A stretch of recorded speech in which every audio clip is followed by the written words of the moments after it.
Okay, so picture this.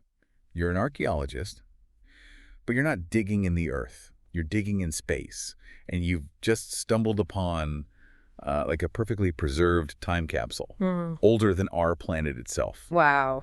That's what we're talking about today. Bennu, the asteroid that's basically, it's like a cosmic window into the birth of our solar system. Okay. Welcome to Cosmos in a Pod, the Space and Astronomy series. Please like, comment, share, and subscribe. So what makes Bennu so special? Well, to understand that we need to bring in our expert. So what's the big deal about Bennu? Why are scientists so excited about this particular asteroid? It's all about something we call pristine material. You see, most meteorites that we find here on Earth have gone through this fiery ordeal, right? They enter our atmosphere, they get scorched, they get altered.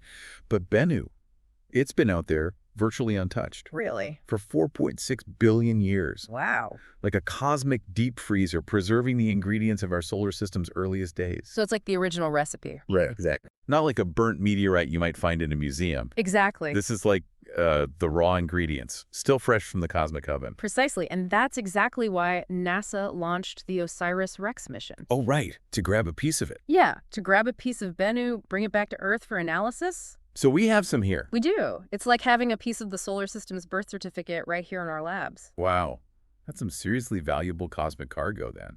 But I'm curious, why go through all the trouble of sending a spacecraft millions of miles just to get a handful of space rock? What secrets can Bennu actually reveal? Well, for starters, it helped us understand the origins of our own planet. Okay. Scientists believe that Earth early on was bombarded by asteroids. Right. And some theorize that those impacts might have delivered water.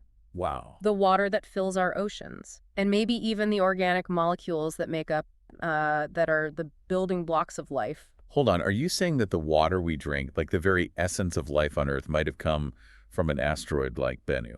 It's a wild thought. That's a pretty wild thought. But it is one of the most exciting questions that scientists are trying to answer by studying Bennu. And the samples collected by OSIRIS-REx, they contain water-rich minerals. These could hold clues about the source of Earth's water. So it's like a cosmic detective story. It is. We're looking for clues on Bennu to solve the mystery of Earth's origins. Yeah, precisely. And it's not just about water. Bennu also contains organic compounds, including amino acids, which are the building blocks of proteins, essential for life as we know it. Finding these on Bennu suggests that the ingredients for life might be more common in the solar system than we previously thought. That's amazing. So by studying Bennu, we're not only learning about our own past, but we're also getting a glimpse at the potential for life elsewhere in the universe. Absolutely. The discoveries from Bennu have broadened our understanding of the conditions that might have existed in the early solar system, conditions that could have been favorable for the emergence of life. It's a fascinating puzzle, and we're just starting to put the pieces together. This is already blowing my mind. And we're just getting started. Can you tell us a little more about this daring mission to collect samples from Bennu? What did it actually involve? Okay, so imagine this. A robotic arm reaching out from a spacecraft, Yeah. gently touching the surface of an asteroid millions of miles away, and scooping up this precious sample. Millions of miles away. Millions. It took years of planning. Yeah. Incredible precision to pull this off. It sounds like something straight out of a science fiction movie. It does. Were there any unexpected challenges or surprises along the way? Oh, absolutely. One of the biggest surprises came when they opened up the sample capsule back on Earth. Not only did they find the expected rock and dust, but there was this bonus layer of loose material that had been kicked up during the collection process. It was like Bennu had given us an extra gift, a little something extra to study. An extra gift from an asteroid. Now, I know they found water and organic compounds, but what else can this cosmic time capsule tell us? The Bennu sample is like a treasure trove of information. They found volatile chemicals like ammonia, which suggests that Bennu formed far away from the sun. Think about it, maybe out near Neptune. Wow. And then it eventually migrated inward. So Bennu has traveled billions of miles across the solar system to end up right in our cosmic backyard. And we managed to snag a piece of it. Exactly. And it gets even more incredible. They even found pre-solar grains. Pre-solar grains. Okay, I'm going to need you to break that down for me and our listeners. What are those? These tiny grains are older than our sun itself. Really? They're like microscopic time capsules from before our solar system even existed. Wait, older than the sun? How is that even possible? It's mind-boggling, isn't it? These grains formed in the aftermath of previous stars. Oh, wow. Remnants of ancient stellar explosions that seeded the interstellar cloud from which our solar system eventually formed. They're like little bits of stardust carrying the legacy of previous generations of stars. Yeah, it really is amazing. By studying these pre-solar grains, scientists can get a glimpse into the conditions that existed in the universe before our sun was even born. It's like reading a history book written in stardust. That's incredible. It makes you realize that we're all connected to this vast cosmic history, that the atoms in our bodies were once part of stars that lived and died billions of years ago. Exactly. And Bennu is helping us understand how those atoms came together to form the planets, the water, and ultimately the life we see today. Okay, so we've talked about water, organic compounds, pre-solar grains, all incredibly fascinating. But I want to go back to those water-rich minerals for a second. I'm still having trouble wrapping my head around the idea that the water we drink might have come from asteroids.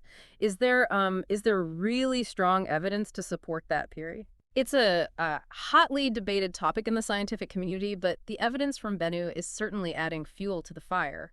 The types of water-rich minerals found on Bennu are similar to those found in carbonaceous chondrite meteorites, which are thought to be some of the most primitive objects in the solar system. And the isotopic ratios of the water molecules on Bennu closely match those found in Earth's oceans. Isotopic ratios. Okay, I'm going to need you to break that down for me like I'm 5 years old. Okay. Imagine water molecules like little fingerprints. Okay.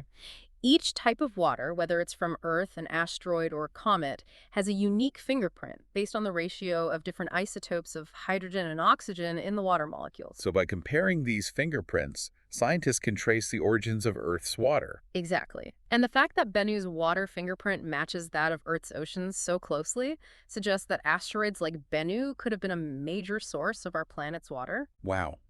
So it's possible that billions of years ago, Earth was a dry, barren world. And then, bam, asteroids like Bennu came crashing in, delivering the water that would eventually fill our oceans and make life possible. It's a dramatic scenario, but one that's gaining more and more support from the scientific community.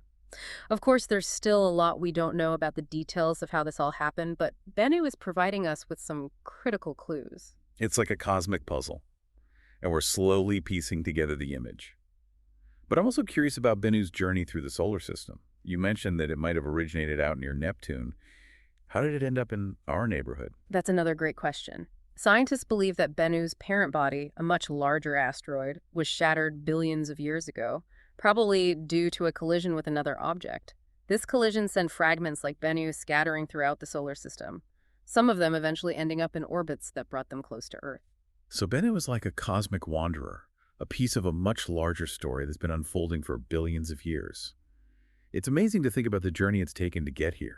And speaking of journeys, the OSIRIS-REx spacecraft, now renamed OSIRIS-APEX, is on a new mission to rendezvous with another near-Earth asteroid, Apophis, in 2029. Apophis. Now, that's an asteroid I've heard of. Wasn't there some concern a while back that it might pose a threat to Earth? Yeah.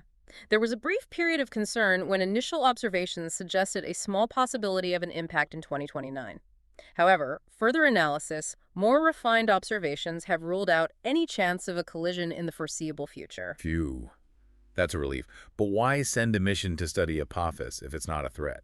Well, even though Apophis isn't going to hit us, it's still an incredibly valuable target for scientific study. By studying Apophis up close, we can learn more about its composition, structure, and how it interacts with the sun's gravity. This information will not only help us understand Apophis better, but also improve our knowledge of asteroids in general, which is crucial for planetary defense. Planetary defense. So it's not just about scientific curiosity. It's about protecting Earth from potential asteroid threats in the future. Absolutely. The more we understand about asteroids, the better prepared we'll be to deal with any potential hazards they might pose. OSIRIS-APEX will be our eyes and ears on Apophis, giving us valuable data that will help us refine our models and improve our ability to predict the trajectories of these celestial objects. So we're not just learning about the past with Bennu, we're also preparing for the future with Apophis. It's amazing how these missions connect our understanding of the universe with the practical concerns of protecting our own planet. And that's the beauty of space exploration. It pushes the boundaries of human knowledge, it inspires innovation, and ultimately helps us understand our place in the cosmos. This is mind-blowing stuff, and I'm sure our listeners are just as captivated as I am. Yeah. Before we move on, though, I want to take a moment to reflect on everything we've learned so far. From Bennu's origins in the early solar system to its potential role in bringing water and life to Earth to the ongoing mission to study Apophis. It's been an incredible journey.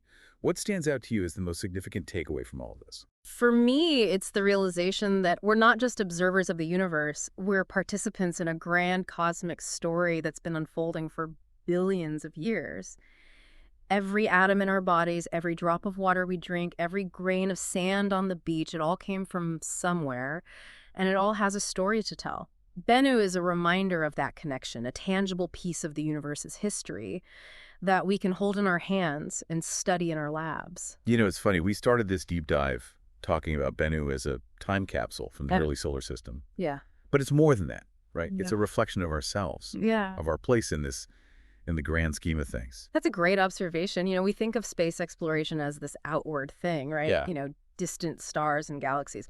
But it also turns the mirror back on us, making us think about our own origins, our connection to the universe. It's humbling to think that we're made of the same stuff as stars, and the water we drink might have come from asteroids. It really puts things in perspective. It does. It makes you realize that we're not just living on Earth, we're a part of it. Right. And we're a part of something much, much larger, something that's been unfolding for billions of years.